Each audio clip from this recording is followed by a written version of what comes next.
Welcome and hello and hello and welcome and hello and welcome and hello. I have almost lost my voice today, just screaming on the phone, just irate, incensed, just doing big dog work, just breaking necks and cashing checks. But anyway, welcome and hello, guys. It's Un Poco Moss, of course. The name's Danny Deals. The game is cheeseburgers, tacos, and going goggy. Supposedly, I'm starting some type of intensive training program tomorrow morning, but time will tell. And until we are able to consult time and get his opinion on getting out of bed and training at that level, let's talk SoFi Technologies Incorporated. Of course, ticker symbol is SOFI. SoFi up $2.14 or 8% on the day, up another 10 cents after hours. A lot of people have been saying the stock's out of gas. A lot of people have been saying essentially the stock's overvalued. And then sort of the newest thing is, the lack of free cash flow.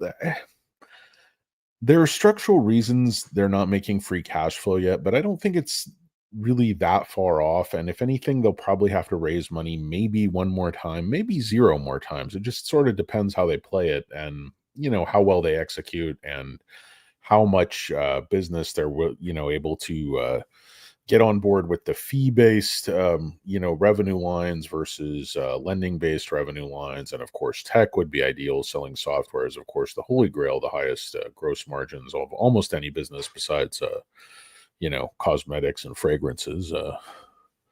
Ask, with all due respect, to Kylie Jenner, I think, who, made $1 billion before she could, drink. Not really. I'm exaggerating, but seriously, I think that Kardashian mom is some kind of psychotic genius because she seems to be able to print money out of thin air.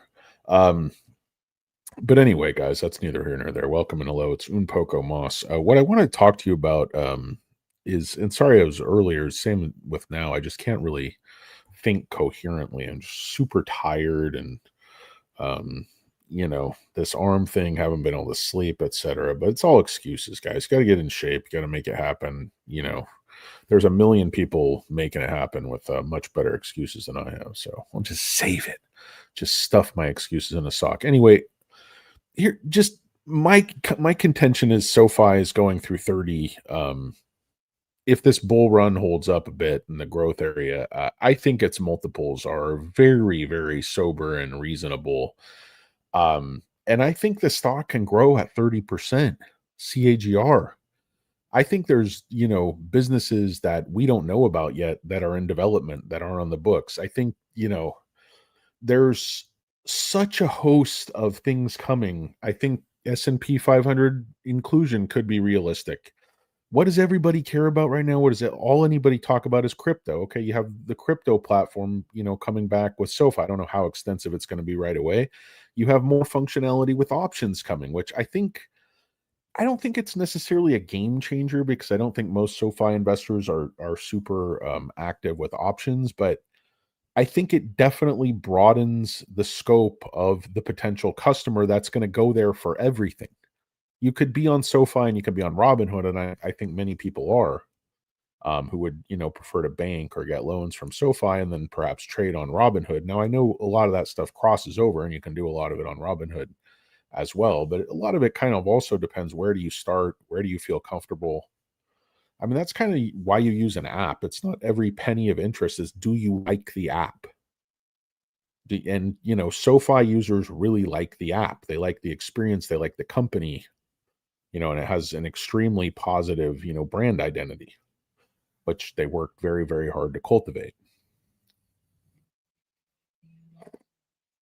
Okay, why else? What else do we have in the offing? Um, what did I say? I can't even remember what the hell I wrote. It's all in the description if you idiots want to read it now. But here's the thing, I kind of see this setting up like we were in this really defined channel and it was breaking through 30 and then just heavy, heavy rejection. Okay, fair enough. All the way down, back down below 25. Now, what's kind of happening with this chart? Is it just a big fat idiot drawing a lot of lines? Okay, I see support working a couple of different areas over the short term.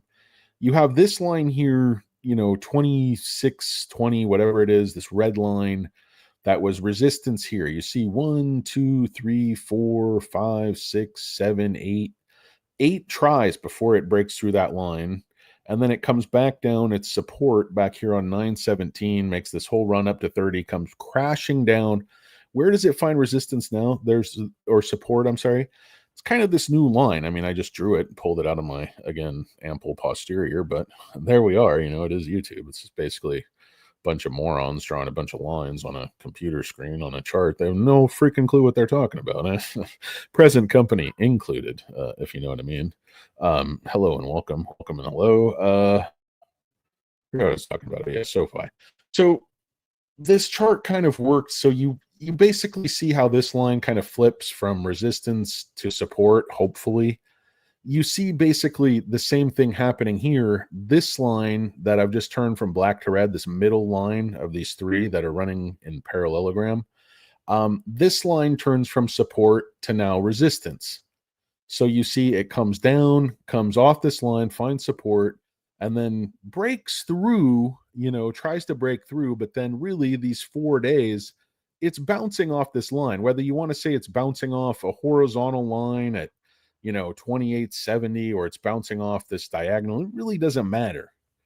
The bottom line, it can't break through these levels. And then it comes back down, tests. And again, this is what's interesting, is because these two support lines where it found this sort of deeper support and then this horizontal line, which sort of flip-flop, um, you know, I don't know what you call that, but I basically call it a pivot. I don't know. It's probably using the wrong word. I don't really know the technical terms for any of this stuff. I just make it up as I go along. But my point is, I see two areas of short term support that this just keeps bouncing off. If it's this diagonal line, this lowest line, one, two, and then three, four, falls through five tests, and then boom, all the way up here to close. Now, what do we have to do just to get through 30?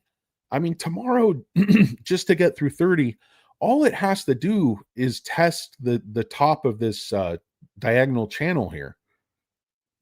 So right at that area, we're at about 2980 tomorrow. Now, if it just tests this line, obviously it's not going to get to 30 tomorrow, but it could definitely get to 30 this week, even if it's rejected off of this line tomorrow, because it clearly doesn't want to go through bottom of this line, and it clearly is working up this line. So even if it just works up on a resistance point, till the end of the week, you'd already be over 30, even if it just keeps hitting resistance here. Because if you look at what's going on, the shorts are returning shares. Retail is not dumping on any fear. Institutions are buying. It's just buying pressure, buying pressure, buying pressure. Something that people are like, oh, this stock can't be worth 30 because, the multiples are too high and it should have a hybrid, lender, fintech valuation. And it's just like, it's just so sort of twisted how the narrative has been set up that the bank charter and the lending side are a negative, when in fact they're a huge positive and are going to help SoFi weather all sorts of adverse conditions that I think some of these other, high flyers and haircuts just aren't going to be able to get behind, So the chart looks really strong to me, and also volume. I mean, if you look at the daily, what do you see today? This thing is closing like very, very near the high of the day on strong green volume. Hold on a sec, guys. I'll be right back.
Oh, hello and welcome to me again. Sorry about that. Gave you a break from my ugly mug anyway, you bunch of miscreants. Anyway, I forget what I was talking about.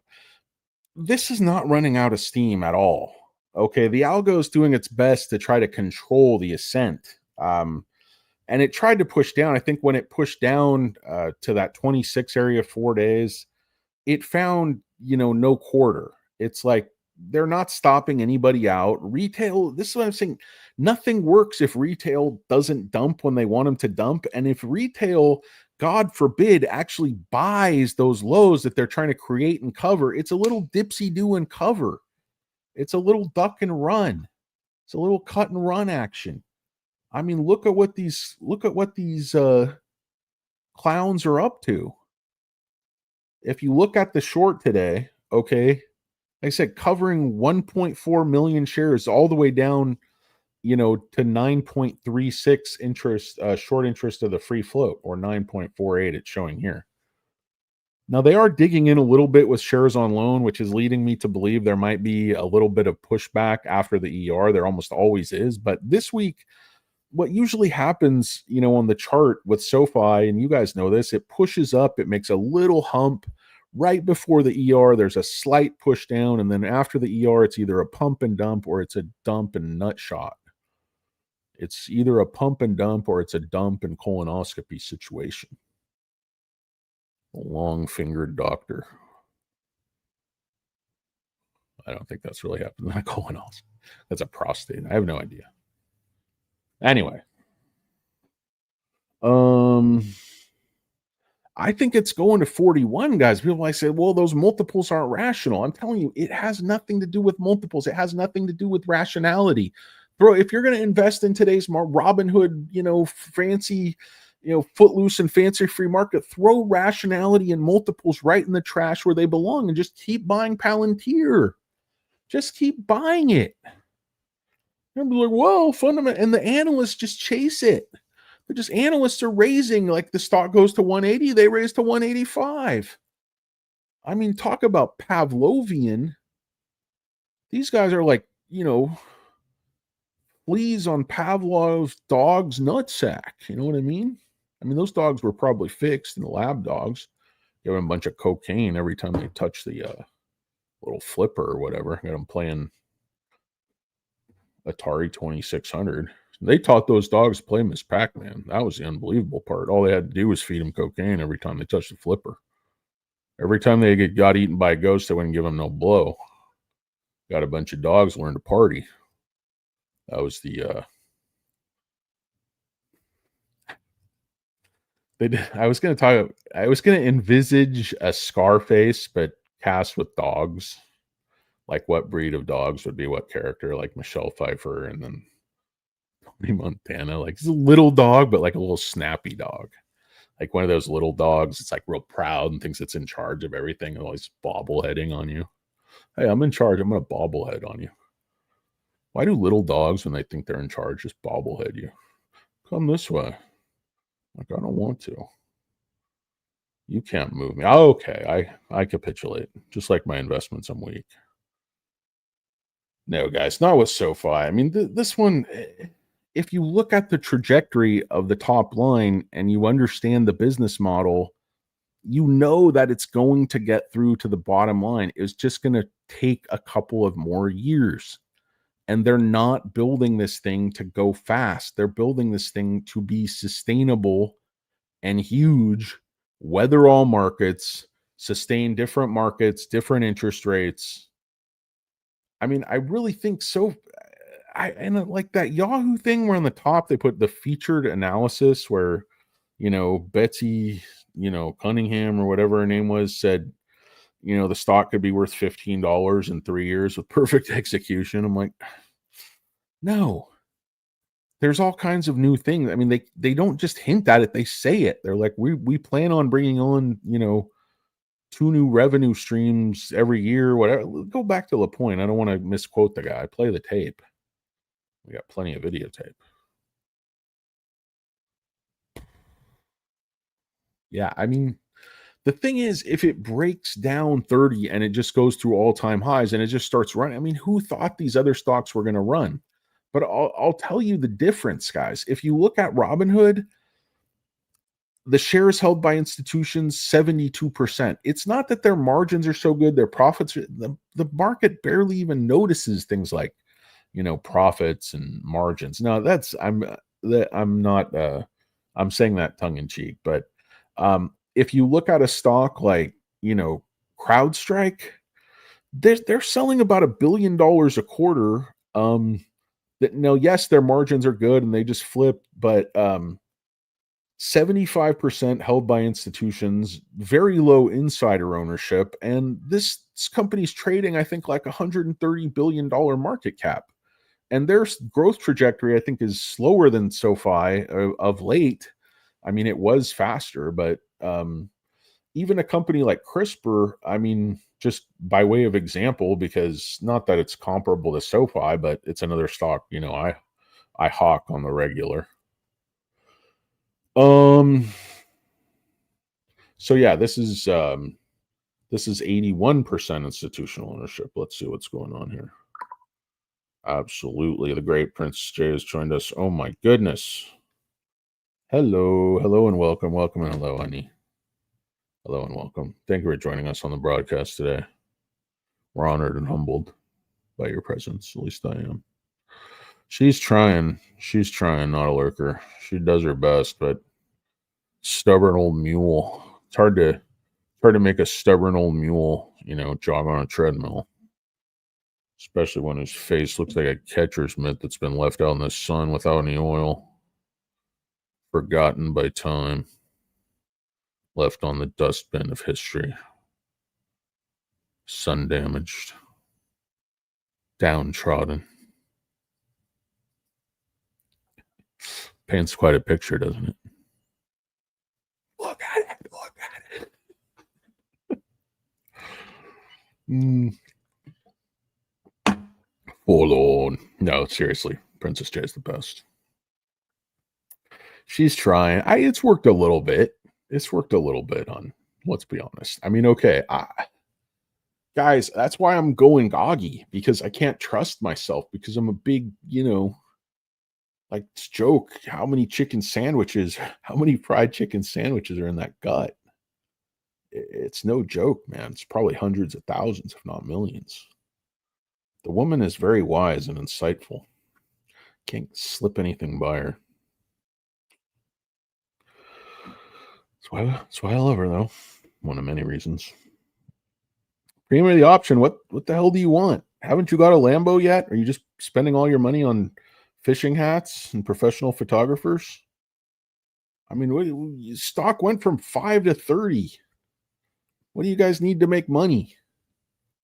A caveman should be able to see runs like these coming and make 100% on calls, at least on the monthlies. I mean, come on. You make 100% in like a week and then just take your money. You don't even have to start worrying about time decay's volatility. I don't know. I don't know if any of that's true. I don't really know what I'm saying. But it's fun, right? It's all on the internet. It's all for the charitable trust. I wonder if you can have a charitable trust if you're not bald. I wonder how that works. Probably some type of IRS requirements rigged by the big boys at Goldman Sachs and Kramer. A lot of these bald assholes just having the bag for no dough. They're like, yeah, we're not going to let you run a charitable trust. You're not bald. You wear a windbreaker.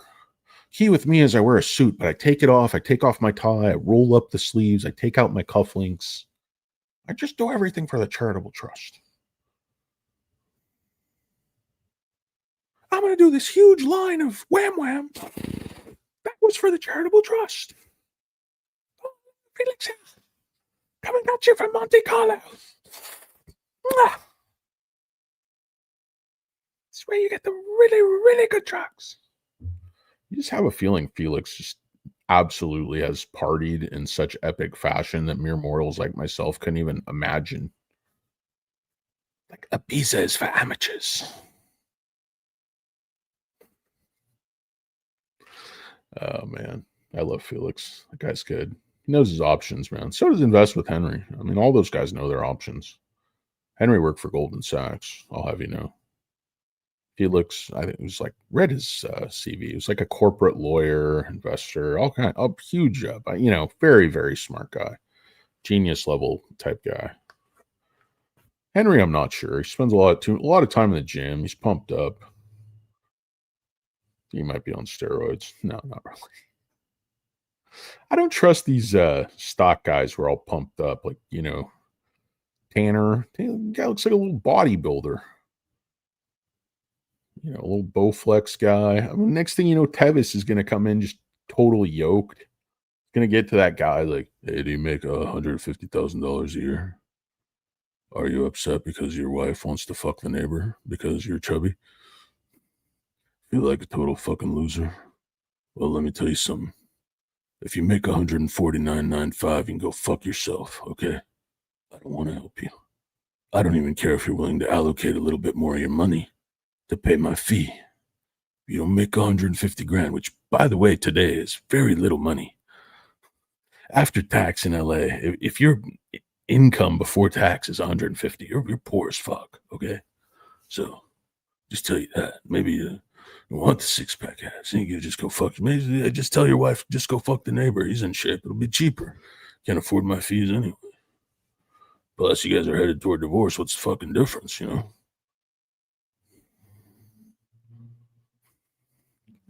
What are these pitches? You you know your wife is attracted to the neighbor because he has better abs than you, you weak piece of shit.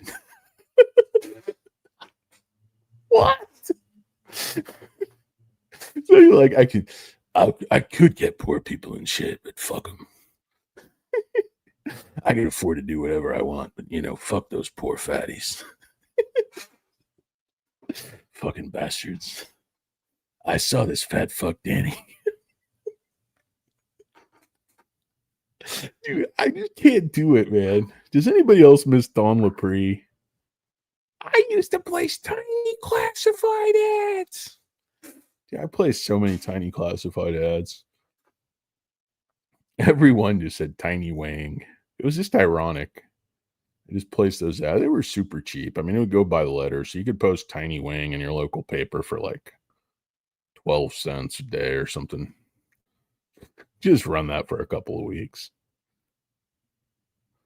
Go all the people in jail who only get the paper. Like, hey, why is this guy running a Tiny Wang every day? What's going on? Is this some kind of code? Are we busting out? Nah. Just find it humorous. I work at the bookstore, so I have all these forms to fill out. Classified ad things. Plus, I almost never pay for them. I don't know why I found that so funny. Just putting humorous, sort of obtusely profane classified ads. Like, we had these ridiculous like school newspapers. You know, it was all kinds of stuff going on. But my sense of humor then, like now, leaves a lot to be desired. Hey, man, you make good money, but you're fat. Fuck you. I don't even want to help you. I wouldn't even help you if I could. I love that fucking guy. Dude, but I'm going Goggy. If anybody knows former Navy SEAL David Goggins, extreme athlete, just tell him to get down to my neck of the woods stat. So I need some training. I need some help. Change the habits, PJ. Change the habits. Dude, it's not easy to change a big dumb ox. Doesn't change direction easily. It's like a ship with a broken rudder. Throttle diesel engine doesn't rev very high. Throttle stuck wide open. Just feeding in cheeseburgers and carnitas tacos, chicken strips. Just trying to fill the void, you know? Think about like emotional eating and any type of vice. You're never going to fill the void. You're just going to keep hurting yourself until you realize there's no point to what you're doing. Kind of logic takes over the habitual, you know, walls we put up. Oh, I don't know. But another part of me is just like, hey, I like to snack. No, but seriously, I do acknowledge that you're just not going to get old as a big fat guy. You know, I do know that like bigger women sometimes get old, but big men just have a massive heart attack and die. It's the way it goes. So, got to do something. Drastic action needs to be taken. Definitely going goggy. Oh man, fat man. Look at the text people. Right? Who wrote that? How many people have my number right now? Um, Too much pizza, not enough crust. Got dude ass face coming in, lending support. I really appreciate it. Don't sub and like, guys. Don't sub and like. Don't encourage me. What's going on? How's everybody doing? I got the great Devin Ashita here. I am a true comedian, a failed one at that. I swear, I was the only guy who would get probably physically attacked more than half the time I would run my act. It's just like, okay, I'm almost done anyway. Not that fast. So while I'm running away from you, let me just tell my last joke and be done with it. Okay. Let me at least get some closure with this set because I'm going to do a funeral for this set after. So I definitely need closure. That's the kind of set this was. Died already. Died before it even got to work that day. Nobody knew. It was like that set was like a weekend at Bernie's situation. I was trying to pull strings and keep it alive, but died when I walked out there. Just didn't vibe with an audience. Vibe with any audience. It's a terrible comedian. Good comedy writer, but terrible comedian. Something I think I'm funny. I think I'm hilarious, but I make a lot of people angry. I don't know why. Like Uncle Buck's hat. Live and learn. Live and learn. The Canadian Tevis? Tevis is Canadian. Tevis is the Canadian Tevis. No, I'm not schizophrenic, Amelia. I do have a tremendous amount of trouble sleeping. I would wake up a lot of times, 2, 3 in the morning. Sleep for a couple hours. Health is wealth. Health is way more important than material wealth. What are you gonna do with your money? Leave it to your ne'er do well kids or relatives. Leave it to your pets. Leave it to a trusted member of the clergy. You're probably gonna go blow it in Vegas. We had a thing or like a thing right near me. I don't know exactly where, but a couple near me, and some nun was like stealing from the church. She stole like 700 grand and blew it all in Vegas. She was running like a convent. It's funny. You know, I only have one vice: bowling for money. Give me another scotch. Like, all right, two vices. That's still very good. Big Earn McCracken. You guys big Earn fans? I think I've lost the whole audience, which is the goal. Definitely don't like and subscribe. Going Goggy. That's a shout out to former Navy SEAL and extreme athlete motivational speaker David Goggins. Essentially going to encapsulate my training philosophy going forward. I'm going to go Goggy. Just basically go extreme. Like train so hard you either get in shape or you die. That's going Goggy. He has a rule like his kind of I don't know key thing I don't know or what he's known for is like a 40% rule.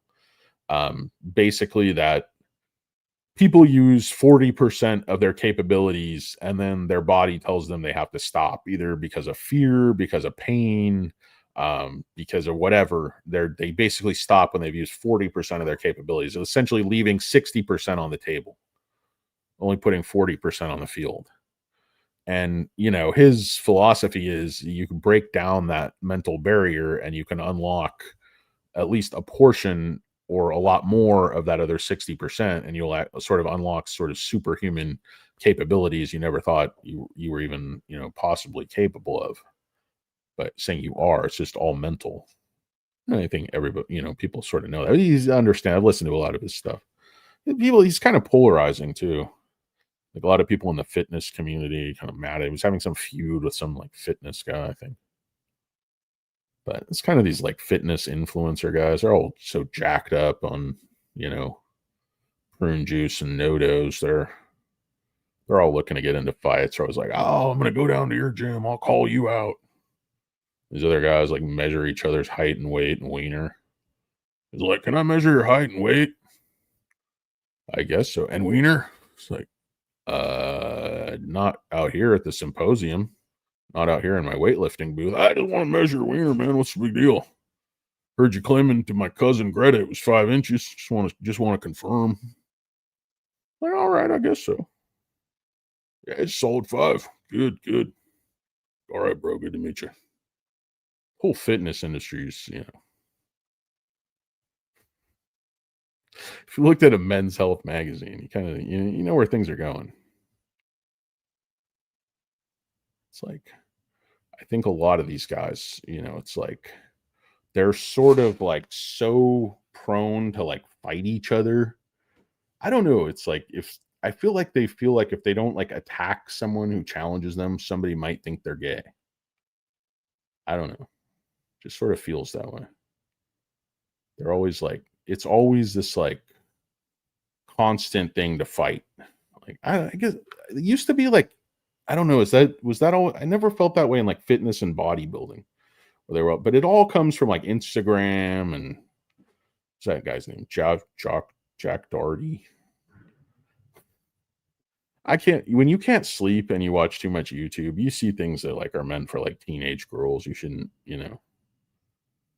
you're ashamed of yourself after having watched it. Like 6 influencers in a house and they all start fighting. So dumb. The world is so dumb. YouTube's pretty dumb, but it's not as dumb as like TikTok and Instagram, not like live streamers. There's like a whole group of like live streamers. They just go around like internationally and just mess with people.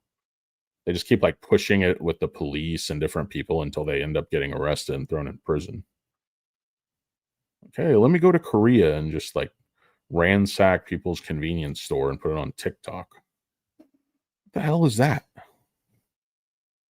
I don't get it. Like, I don't have any social medias outside of this YouTube. I hate, people are nuts going around with their phone. Like their phone is their god. They're just like staring into it, hoping it'll like them, hoping it'll give them some kind of affirmation that it won't. But anyway, so I think we were talking about these stocks. So a firm, holders of a firm, just not for nothing, but this is, I forget what it was. I think it was over 80%. Sorry, my computer is being slow. Yeah, 82% or 86% of the free float. And again, very low institutional ownership. And what do you see when you take a look at SoFi in terms of their institutional ownership? I mean, it's still just sitting at 54%.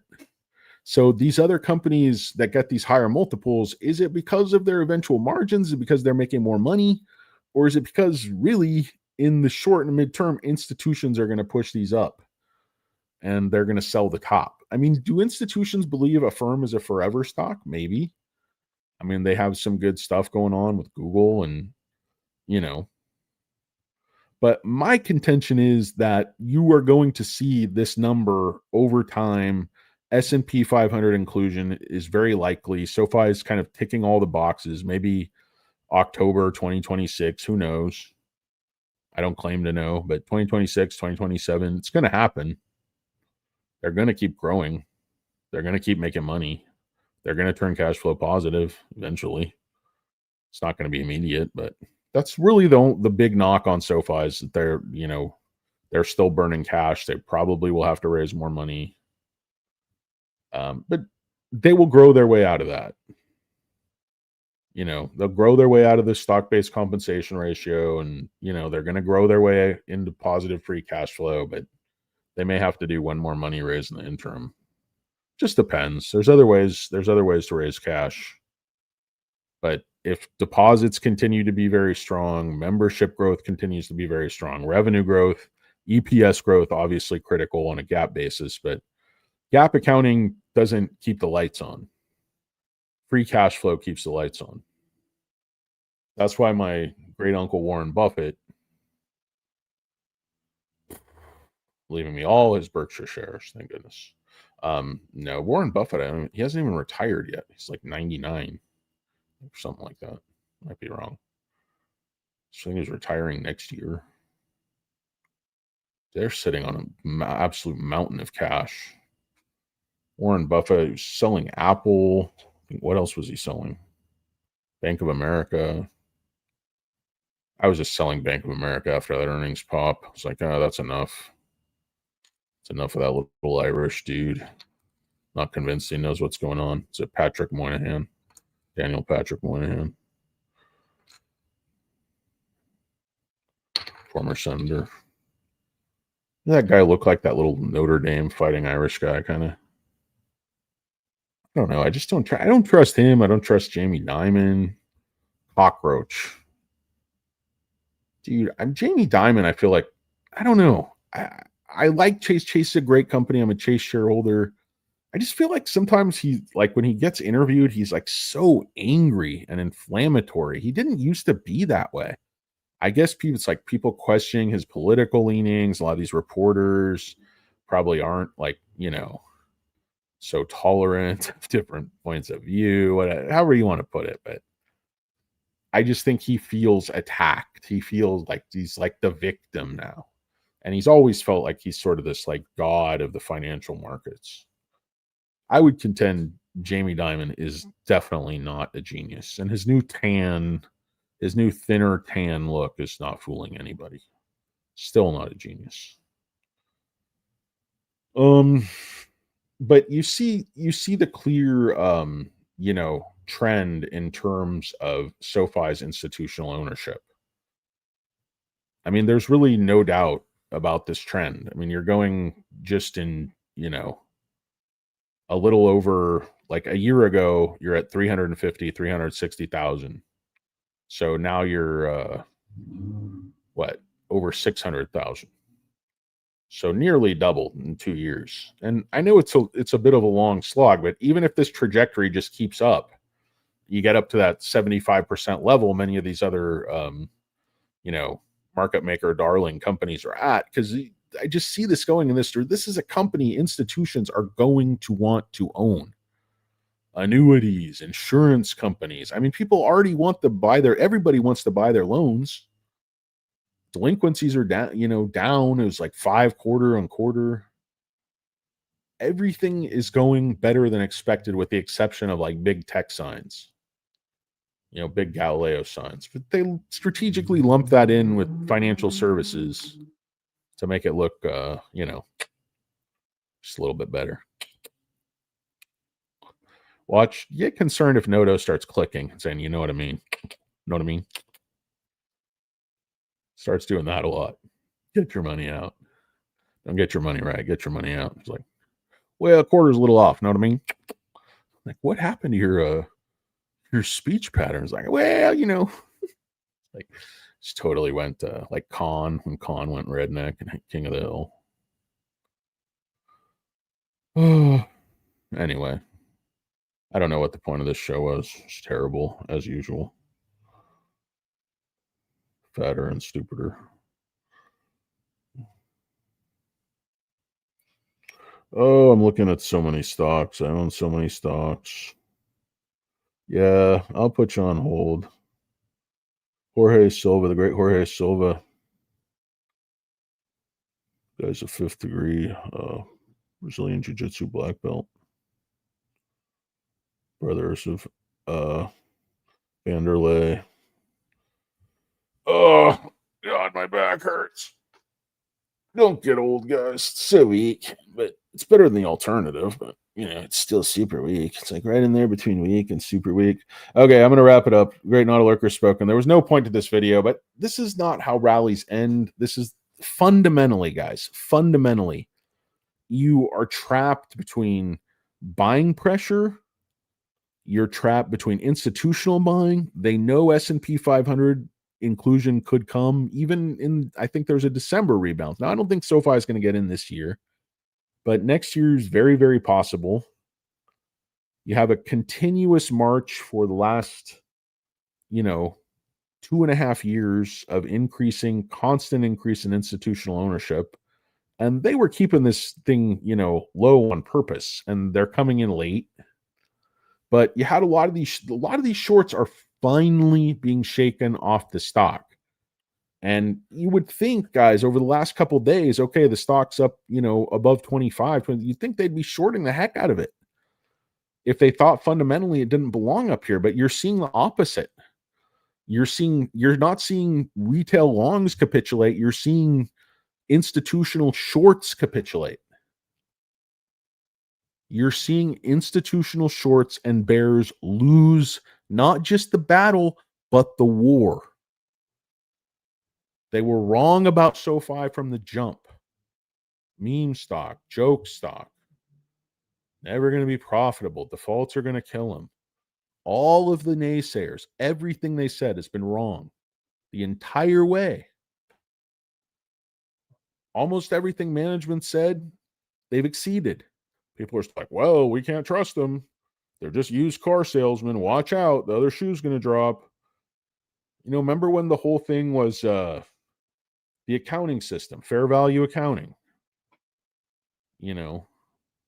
Oh, this is completely, fraudulent. And once a couple of years go by and all the defaults kick in, you're going to see that these loans are going to take massive write-downs. The books are going to be a bloodbath.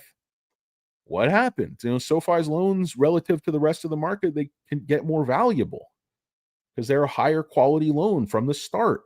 So they're always going to be more valuable relative to the other loans available contemporaneously. Now, if the whole market deteriorates, yes, SoFi's loan book is also going to deteriorate, but it's going to hold up better than the others that made loans to less qualified borrowers. People just sort of pretend like they don't see what's actually going on. But I think bears are running out of real estate, running out of arguments, and they're running out of time, and they're trapped against an ER that I think could be a game changer. We could see close to or 1 million member ads. We could see close to or probably not, but $1 billion in revenue. It's highly unlikely. But I just like to throw things out there. Flamethrower. It's puffery. Don't hold me to it. Not financial advice. Not even coherent. Oh, where's Brian with a Y? We got Bryson. Where's Brian? And whatever happened to Jason Joseph? I'm pissed off. I haven't seen Jason Joseph. What about that Philip guy who was his wife kept him locked in an igloo till his testicles were shriveled up smaller than raisins? I miss that guy too. Where's that guy? Used to always comment. What happened to him? Hope he's okay. Don't sub and like. Princess J, you are the very best. Thank you so much. Not a lurker, J Money. You are so awesome. The great Katie Wentworth. Thank you. I guess Birdie has been doing some other stuff. People were saying traveling or I don't know, working or doing a goatee symposium, but hopefully he's back soon. Hopefully he's doing well, healthy, happy, all that fun stuff, making money on his selling options.